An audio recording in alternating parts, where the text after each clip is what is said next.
இனி வீட்லயே பானிபூரி செய்யலாம் எல்லாரும். ஆச்சி பானிபூரி கிட்.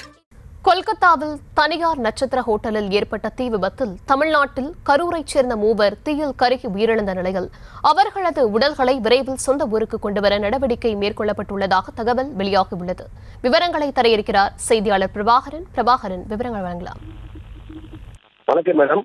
கரூர் மாவட்டம் உப்பரமாவட்டத்தைச் சேர்ந்த தொழிலதிபர் பிரபு இவர் காத்தால் இருந்து கிடைக்கக்கூடிய மூலப்பொருட்களை வைத்து வெளிநாடுகளுக்கு ஏற்றுமதி செய்து வருகிறார். பிரபு மற்றும் அவரது மனைவி மதுமிதா மற்றும் குழந்தைகள் தியா வயது 10, தீஜன் வயது 3, அவரது மாமனார் முத்துகிருஷ்ணன் வயது 61 ஆகியோர் கொல்கத்தாவில் சுற்றுலா சென்றுள்ளனர். கொல்கத்தாவில் உள்ள 5 மாடி கொண்ட தனியார் ஹோட்டலில் தங்கியுள்ளனர்.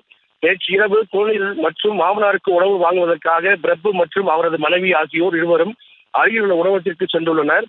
அப்பொழுது திடீரென ஏற்பட்ட பயங்கர தீ விபத்தில் பிரபுவின் 2 குழந்தைகள் மற்றும் அவரது மாமனார் முத்துகிருஷ்ணன் ஆகியோர் மூவரும் உடற்கருகி பரிதாபமாக உயிரிழந்தனர். இந்நிலையில் உப்பரமான பகுதியில் உள்ள உயிரிழந்த உறவினர் வீட்டுக்கு கரூர் கோட்டாட்சியர் முகமது பைசில் மற்றும் வட்டாட்சியர் குமரேசன் ஆகியோர் இன்று நேரில் சந்தித்து ஆறுதல் தெரிவித்தனர். மேலும் மாவட்ட ஆட்சித்தலைவர் மூலம் மேற்கு வங்க அரசு துறை அதிகாரியிடம் விரைவாக உடலை கரூர் கொண்டு வர நடவடிக்கை எடுத்து வருவதாக உறவினரிடம் சந்தித்து கோட்டாட்சியர் தெரிவித்தார்.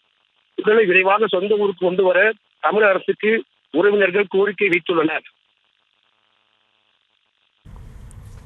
விவரங்களுக்கு நன்றி பிரபாகரன். இனி வீட்லயே பானிபூரி செய்யலாம் எல்லாரும். ஆச்சி பானிபூரி கிட்.